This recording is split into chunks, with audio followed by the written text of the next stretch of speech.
इस कार्यक्रम के पुण्यार्जक हैं जैन इंटरनेशनल सेवा ऑर्गेनाइजेशन जीसो।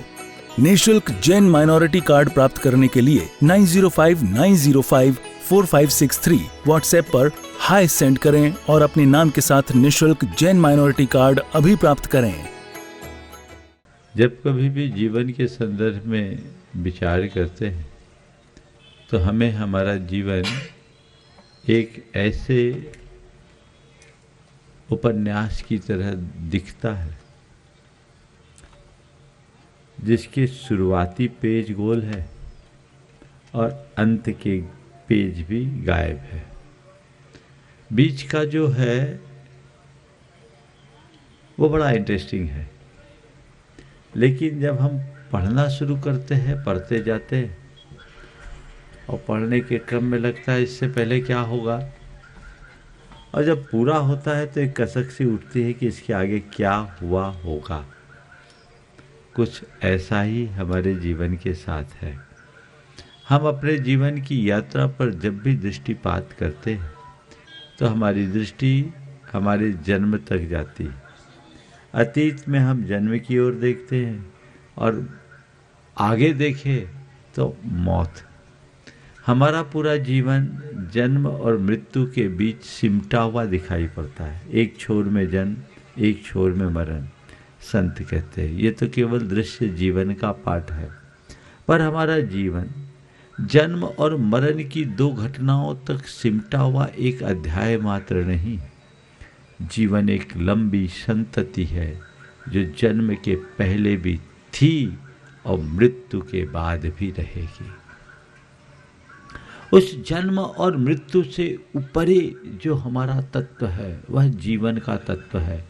हमें उसे जानने, उसे पहचानने, उसे समझने की कोशिश करने की जरूरत।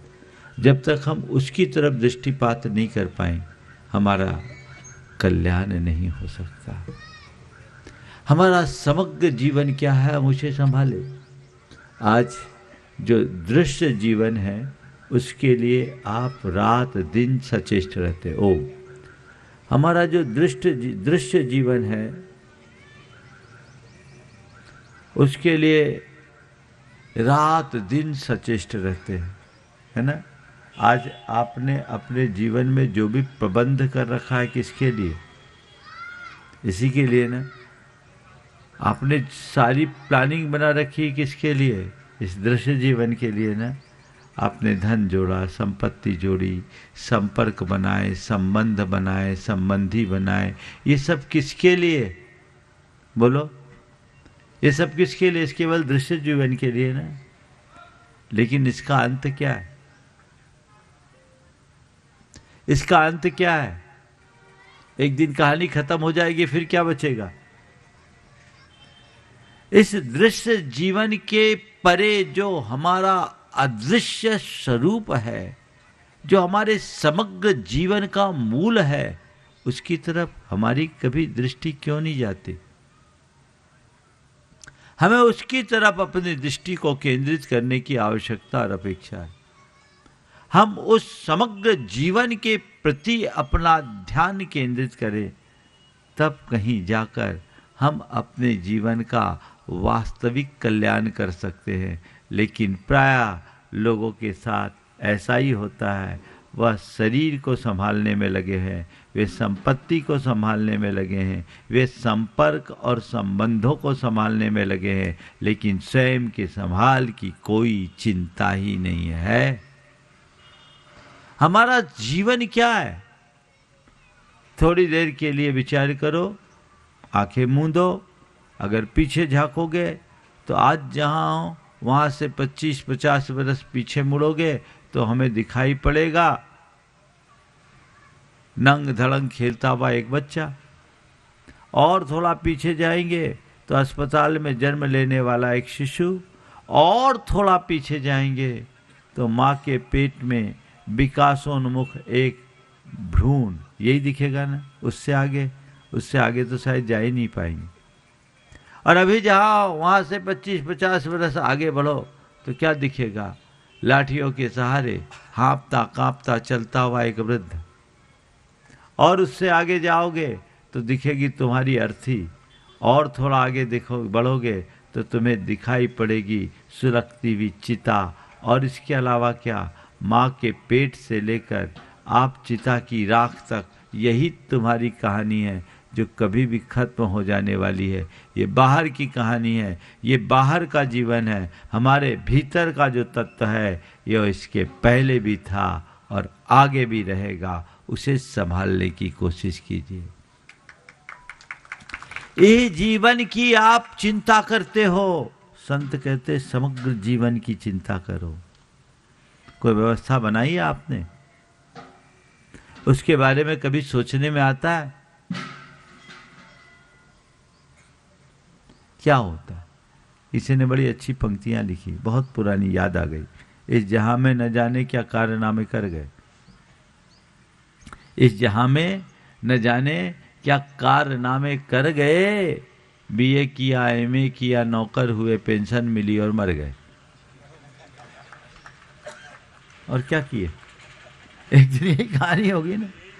हाँ, इसके अलावा क्या बचा तुम्हारे पास? संत कहते हैं जो मरने वाला है उसके पीछे पागल होने से कोई फायदा नहीं। जो अमर है उसे संभालो तो तुम्हारे जीवन का कोई अर्थ है। वो अमर कौन है? ये बाहर का चोला मरने वाला है, भीतर का तत्व अमर है, उसे पहचानो। ये दृश्य जीवन नश्वर है, भीतर का दृश्य जीवन शाश्वत है, उसे पहचानो। क्षण भंगुर को भूलकर स्थायी को पहचानना ही जीवन की सच्ची उपलब्धि है। अशाश्वत को भूलकर शाश्वत को पहचानना ही जीवन की सबसे बड़ी उपलब्धि है। हम विनाशी को भूलें, अविनाशी की तरफ अपनी दृष्टि रखें तो हम अपने जीवन का सच्चे अर्थों में उद्धार कर सकेंगे, कल्याण कर सकेंगे। वैसी दृष्टि प्रकट होनी चाहिए। मैं कौन हूं, मेरा जीवन क्या है? दो बातें, एक है जीव, एक है जीवन। जीवन नश्वर है, जीव अमर है। जीवन क्या है? आप जीवन बोलते हैं, किसको बोलते हो जीवन? आपको पूछे जीवन क्या है तो आप बोलोगे पानी की बूंद, है ना? जीवन क्या है? पानी की बूंद, कब मिट जाए कोई भरोसा है? जीवन क्या है? जीवन की कई रूपों में व्याख्या कर सकते हो। मुझसे पूछो तो मैं जीवन की व्याख्या एक पंक्ति में इस प्रकार करता हूँ। जीवन क्या है? तो जीवन शरीर और श्वासों के गठजोड़ का नाम है। जब तक तुम्हारे शरीर और श्वासों का गठबंधन है तब तक जीवन है। जिस दिन गठबंधन टूटा, जीवन मिटा। ये जीवन कभी भी नष्ट हो सकता है, लेकिन इस जीवन को जो धारण करने वाला है वह जीव है, वह तुम है, तुम हो। वो कभी भी मिटने वाला नहीं है, वो कभी भी नष्ट होने वाला नहीं है। उसे पहचानने की कोशिश करो, उसे संभालने का प्रयत्न करो, उसे संवारने की कोशिश करे। ऊपर की चीजों में आप रात दिन उलझे हो, भीतर की तत्व की उपेक्षा आखिर क्यों? ये जीव है जो जीवन धारण करता है, मरण करता है। ये जीवन मरण का चक्र अनादि से चलता आ रहा है, चलता रहेगा। लेकिन जो अपने भीतर के तत्व को पहचानता है वह इस चक्र का हमेशा हमेशा के लिए अंत कर सकता है। उस तत्व को पहचानिए। एगो हम सास सदो आदा नान दंसन रखनो शेषा में बाहिरा भावा सब्बे संजोग लक्षणा। मैं एकमात्र शाश्वत आत्मा हूँ, ज्ञान दर्शन लक्षण वाला हूँ। मुझसे भिन्न बाहर के जितने भी पदार्थ हैं वे सब संयोग लक्षण वाले हैं, वे मेरे स्वरूप नहीं हैं। इसे पहचानो, उसे पहचानने की कोशिश कीजिए, उसे संभालने का सुयत्न कीजिए। एक दिन ये चक्कर चला जाएगा, खत्म हो जाएगा, बचेगा क्या? और ये जो कुछ भी समझ है उसी जीवन में है, बाहर कोई सुविधा नहीं। आप सोचो कि मैं मर कर के फिर कभी ये सब जान लूं, असंभव। किसी पशु पक्षी में ये समझ नहीं, नारकियों में समझ नहीं, देवों को फुर्सत नहीं। ही तुम्ही के अंदर ये योग्यता है, ये क्षमता है और अवसर है, इसका लाभ उठा ले तो हमारे जीवन की भलाई है, अन्यथा सब कुछ व्यर्थ है। हमारा एक ही लक्ष्य होना चाहिए, वह है आत्मा का कल्याण। मुश्किल ये है कि हम बाकी सब बातों पर पूरा ध्यान रखते हैं सिवाय अपनी आत्मा के। हम और बातों पर कुछ कहें या न कहें, और बातों पर ध्यान दे या न दें, अपने आप पर हमें सबसे ज्यादा ध्यान देने की जरूरत है। लेकिन आज खुद को भूलकर सब में हम उलझ रहे। संत कहते हैं अपने आप को जानो, अपने आप को पहचानो और अपने आप के कल्याण का रास्ता अंगीकार करके आगे बढ़ो, जिससे जीवन में बेहतरी घटित हो सके और कुछ कारगर उपलब्धि अर्जित की जा सके। वो दृष्टिकोण अपने अंदर हमें विकसित करने की जरूरत है। आज ये जीवन मिला है, कल रहे न रहे कोई भरोसा नहीं, अगले पल का भी भरोसा नहीं है। इसलिए अभी जो कुछ हमें करना है वो हमें करने के लिए तैयार रहना चाहिए, उसके लिए सतत प्रयत्नशील रहना चाहिए।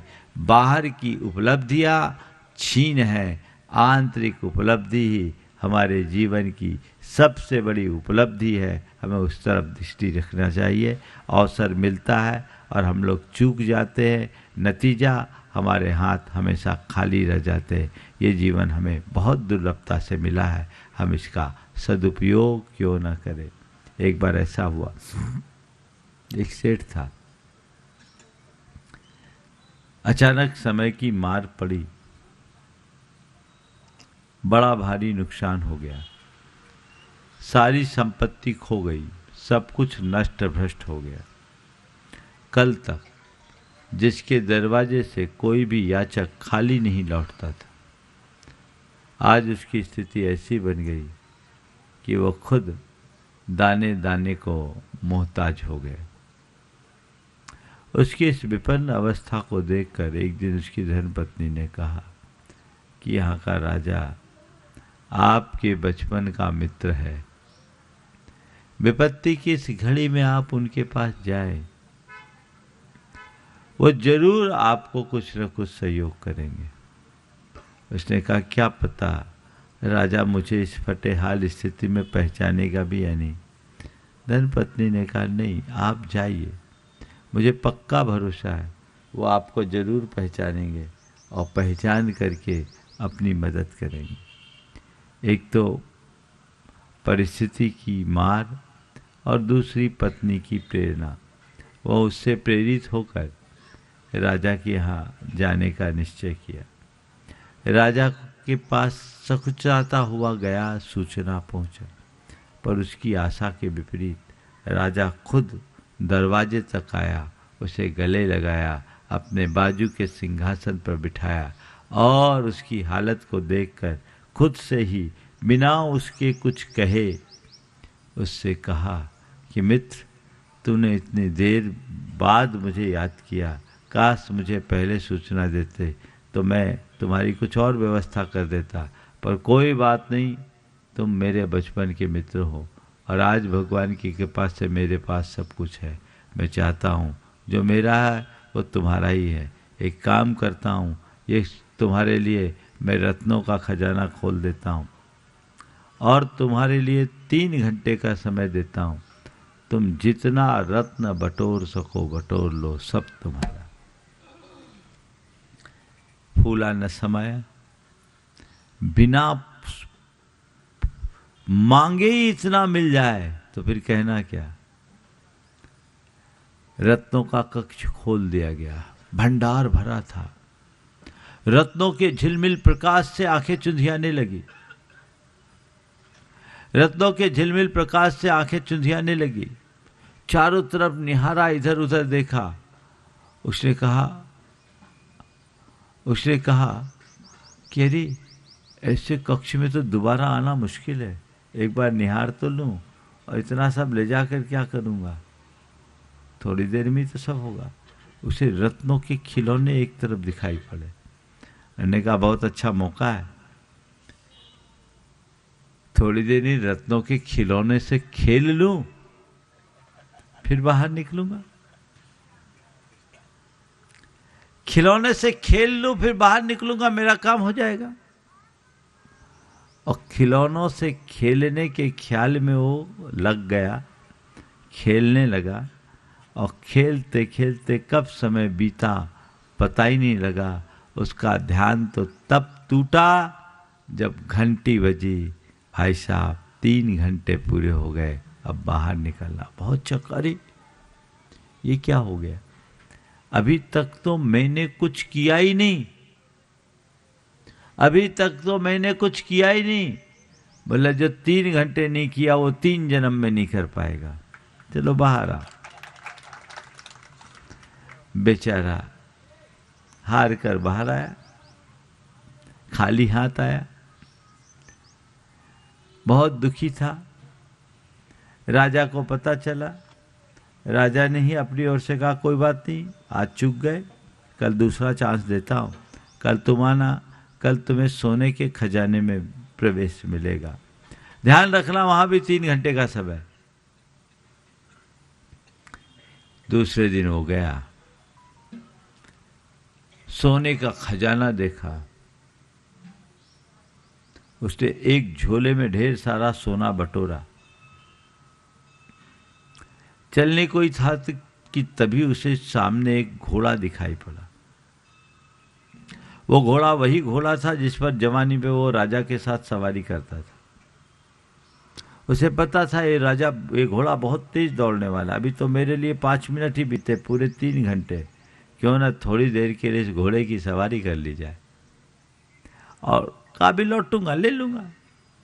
और इस ख्याल से वो घोड़े पर सवार हुआ, उसकी लगाम खींची, घोड़ा आकाश से बातें करता हुआ हवा में उड़ने लगा। इस कार्यक्रम के पुण्यार्जक हैं जैन इंटरनेशनल सेवा ऑर्गेनाइजेशन जीसो। निःशुल्क जैन माइनॉरिटी कार्ड प्राप्त करने के लिए 9059054563 व्हाट्सएप पर हाय सेंड करें और अपने नाम के साथ निःशुल्क जैन माइनॉरिटी कार्ड अभी प्राप्त करें।